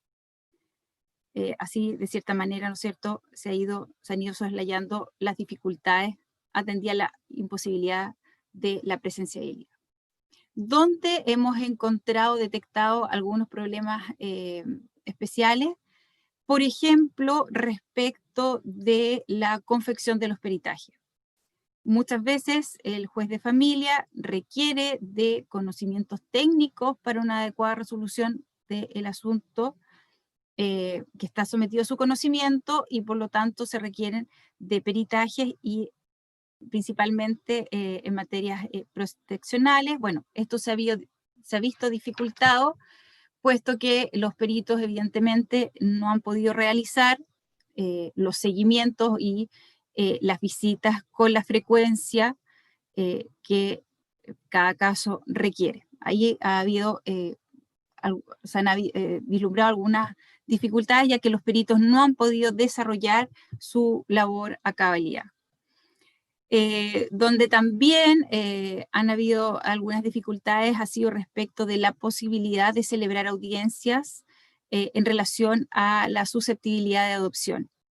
Suelen ser juicios y audiencias que requieren una importante cantidad de gestiones, la presencia, la concurrencia, la notificación de los parientes del niño en este caso, y también, ¿no es cierto?, de la confección de ciertos documentos y de peritaje, lo cual en este especial caso se ha visto un tanto dificultado. También en relación a las adopciones internacionales, no ha sido posible en muchos casos entregar los niños a los padres, puesto que evidentemente estos no han podido viajar a Chile para estos efectos. Una cuestión especial también, y así lo ha dado a conocer la Defensoría de la Niñez, ha sido la imposibilidad, en ciertos casos, de establecer medidas de apremio respecto de los deudores que no cumplen con las obligaciones alimenticias decretadas por tribunal. La Defensoría de la Niñez ha señalado que es necesario que la Corte Suprema y las excelentísimas Cortes emitan recomendaciones a los juzgados de familia, considerando el impacto que pueden tener la desestimación de las solicitudes, principalmente de órdenes de arresto y de medidas de apremio en relación a la obligación alimenticia, siendo esta obligación, ¿no es cierto?, de carácter asistencial, de manutención y de sobrevivencia de los niños, niñas y adolescentes, requieren, ¿no es cierto?, que se garantice su cumplimiento, aun cuando evidentemente esto es más difícil tratándose de casos como la emergencia sanitaria que hoy en día se vive. Sin embargo, se solicita que se evalúen otras formas de apremio que sean tan eficientes como lo puede ser el apremio o el arresto, que permitan de manera oportuna y efectiva el cumplimiento del pago de las pensiones alimenticias que contempla la ley 14.908. Y bueno, en particular respecto de la retención del 10% de los retiros de las AFP, a partir de la reforma constitucional de la ley 21.248, y también a propósito de aquellas especiales medidas adoptadas para el apoyo de la clase media, los tribunales de familia vieron de forma masiva cómo estas solicitudes se iban acumulando, y por lo tanto se requirió aquí, más allá de las especiales medidas a propósito de la pandemia, adoptar ciertas medidas de gestión que aseguraran la eficacia de los derechos que la reforma constitucional establecía. El problema se suscitó puesto que la reforma constitucional solo señaló que el retiro de estos fondos sería de carácter extraordinariamente intangible, sin perjuicio de las deudas originadas por obligaciones alimenticias. ¿Ya? No obstante esta mención, ¿no es cierto?, no se contempla un procedimiento especial ni un apoyo adicional al Poder Judicial para establecer este tipo de medidas en particular. Días después, el 14 de agosto, a través de la ley 21.252, se establece de cierta manera, ¿no es cierto?, cuestiones fácticas en relación a esta retención. Pero el primer escenario que aquí se vio fue de tal masividad en cuanto a las solicitudes que llegaron a los tribunales que se debió tomar con carácter de urgente medidas que hicieran efectiva la tutela jurídica en relación a la reforma, con el propósito de dar un adecuado cumplimiento a las deudas de alimentos, vislumbrándose aquí, ¿no es cierto?, el grave problema que existe respecto a esta materia. Esto constituye un gran desafío, principalmente para los tribunales de familia, y inmediatamente se convocó a una mesa técnica conformada por jueces de los juzgados de familia, presidentes y representantes de asociaciones gremiales, administradores de estos juzgados y el personal de la Corporación Administrativa del Poder Judicial para implementar un funcionamiento sistematizado, estandarizado, para hacer frente, ¿no es cierto?, a esta masiva solicitud. Se dispuso, en primer término, de un formulario, trámite fácil, a través de la plataforma del Poder Judicial para facilitar a los usuarios, ¿no es cierto?, y a quienes requerían de esta retención. Por esta vía se han solicitado, ¿no es cierto?, las retenciones y las liquidaciones en relación a estos retiros. Se crearon flujos automatizados de trabajo y procesos de firma masiva de resoluciones para hacer frente a este importante requerimiento. Se suscribe también un convenio con Previred a modo de agilizar y facilitar las notificaciones de órdenes de retención para las AFP. Aquí se requería tomar medidas de carácter urgente y que fuesen rápidamente llevadas a cabo para efectos de que fuese efectivo, ¿no es cierto?, este derecho establecido a propósito de la reforma constitucional. En un primer término, los jueces de familia, para hacer frente y para poder otorgar esta retención, aplicaron el artículo 22 de la ley 19.968 de los tribunales de familia, decretando como medida cautelar la retención del retiro. Estas facultades cautelares le permiten al juez de oficio, sin necesidad de notificación, incluso antes de el inicio, ¿no es cierto?, del procedimiento, decretar medidas que en este caso en particular de carácter conservativo, que dieran eficacia al derecho que se invocaba, considerando que evidentemente existía un peligro en cuanto a la demora de la aplicación, ¿no es cierto?, de un tratamiento y de un procedimiento tradicional en cuanto a lo que es un cumplimiento de alimentos. Si aplicábamos el procedimiento tradicional de cumplimiento, ¿no es cierto?, evidentemente nada se iba a lograr en cuanto a obtener esta retención. Entonces, esta fue la primera medida o respuesta ante la urgencia y la masividad de las solicitudes. Ya luego esto, ¿no es cierto?, con la dictación de la ley 21.254 se regulariza de mejor manera y se establece que derechamente el juez de familia tiene la facultad, ¿no es cierto?, en la medida cautelar de retención de los fondos acumulados en las cuentas de capitalización individual de los cotizantes en las respectivas AFPs. Y establece un procedimiento bastante expedito, señalando que habiéndose solicitado esta retención, debía el juez de plano resolverla en el más breve plazo posible, estableciendo como máximo de 48 horas.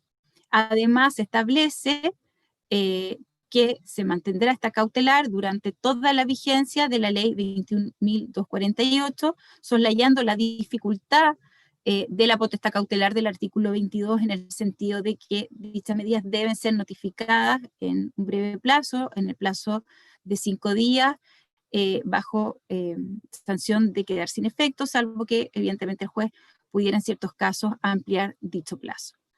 Con la dictación de la 21.248 ya esta dificultad quedó a salvo. Y la medida cautelar de retención surte efecto desde la notificación a la administradora de fondos de pensiones, sin que sea necesario la notificación a la persona contra quien se dicte. También como medida especial ante este requerimiento de las retenciones por deudas de alimento, la Corte Suprema concede comisiones de servicio, tanto de funcionarios como de jueces, en particular en el caso de Concepción, jueces del Tribunal de Juicio Oral en lo Penal, expresa su disponibilidad, encontrándose habilitados para desempeñar cargos en la especialidad de familia para apoyar las labores de los juzgados de familia. Entonces, como vemos, estas cuestiones, ¿no es cierto?, de emergencia y de urgencia que se han planteado en el último tiempo, han sido soslayadas a través de los tribunales, en este caso en particular el Tribunal de Familia, a través de la gestión administrativa de estos tribunales y de la reorganización de los mismos. Se han implementado procedimientos especiales, procedimientos ad hoc para dar prioridad y eficacia a los derechos que aquí han primado.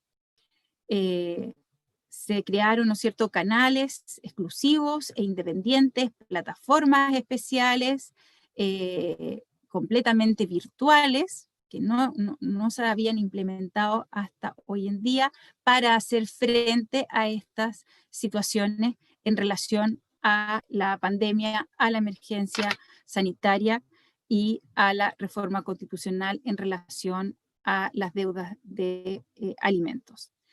Evidentemente que aquí se ha demostrado que la tutela jurídica se ha podido asegurar a través de la adopción de estas medidas extraordinarias, que estas medidas seguramente han llegado para quedarse y que han superado, ¿no es cierto?, de cierta manera, los sistemas tradicionales de tramitación en cuanto a lograr los objetivos que aquí busca la respectiva norma y la judicatura. Eso. Muchas gracias. Muchas gracias, María Angélica. Agradezco a todos los expositores por sus presentaciones. Ahora daremos inicio a la instancia de preguntas. Como se habrán dado cuenta, el chat ya se encuentra activado y quienes deseen realizar alguna intervención deben escribir por esta vía para otorgarles la palabra. A la persona elegida se le habilitará su micrófono y cámara para que dirija la pregunta directamente al expositor. Daremos la palabra a Manuel Córdoba, quien dirigirá pregunta a don Javier Molina.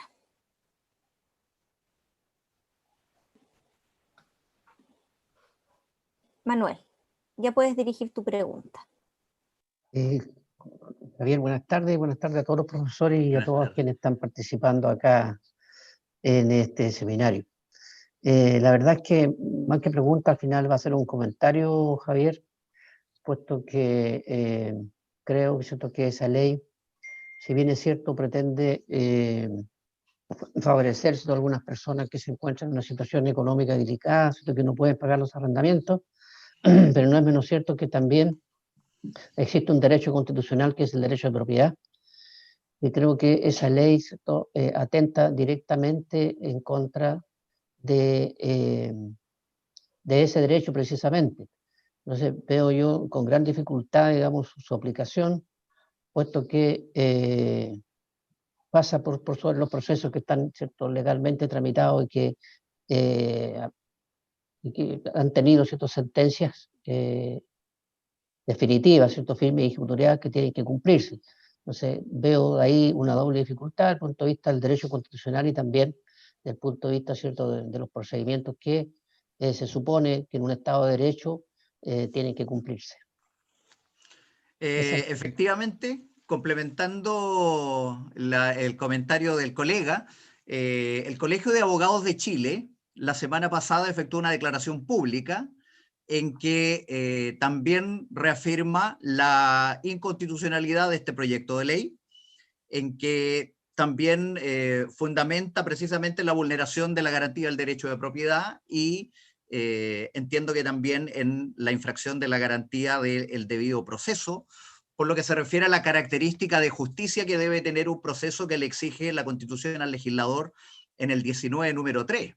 A lo mejor habría sido un poco menos invasivo en el sentido de la justicia si se hubieran paralizado las realizaciones, pero no los embargos. Cuando también se paralizan los embargos, estamos dejando a los acreedores desprovistos de toda posibilidad de poder recuperar los créditos que les son adeudados. Porque al paralizar los embargos o impedir que se decreten embargos, queda de libre disposición en el patrimonio del propietario y pueden ser fácilmente transferidos los bienes. Si uno considera además la amplitud con que la ley chilena ha considerado para efectos de objeto ilícito en el 1464 del Código Civil la expresión embargo, nos quedaríamos amarrados para pedir una medida precautoria también, de prohibición de celebrar este contrato, por ejemplo. Entonces, eso sin duda que deja a los acreedores que ya además pueden haber comenzado con un juicio o que pretenden comenzar alguno para exigir un derecho legítimo y que ya tienen, desprovistos en la práctica de los instrumentos que la ley procesal ya les otorgó para precisamente darles ciertas garantías de seguridad en la recuperación de los créditos que les son adeudados. Y que por eso la racionalidad y la justicia de los procedimientos puede ser cuestionada, y sin duda lo del derecho de propiedad, como lo reafirma aquí el colega Manuel Córdoba y como lo sostiene el Colegio de Abogados de Chile ya de manera pública también. Yo creo que en la tramitación en la Cámara de Diputados pasó solamente con las observaciones de la comisión. Aquí no hay en la historia de la ley ningún antecedente que cuente que se haya consultado al Poder Judicial su opinión. Esperemos que en el Senado por lo menos se consulte, porque yo creo que la opinión que puede tener la Corte Suprema también podría ir en el mismo sentido, con claridad, y si no, a mí no me extrañaría que si esta ley se aprueba y entra en vigencia, desde el propio Poder Judicial se requiera al Tribunal Constitucional para que se pronuncie sobre la aplicación de esta ley por inconstitucionalidad, o que los bancos, las fiscalías de los bancos, en el momento de enfrentar resoluciones de paralización, decidan impugnar la constitucionalidad en el Tribunal Constitucional y pedir su inaplicabilidad. No me extrañaría para nada. Muchas gracias, Javier. La siguiente pregunta está dirigida al abogado Claudio Díaz, pero que formularemos directamente. Abogado, en el proyecto de reforma a la justicia civil, ¿se contempla algún cambio o modificación al sistema de notificación vinculado con el funcionario que debe realizarla? Específicamente, si se mantienen los receptores judiciales o se contempla un centro de notificación.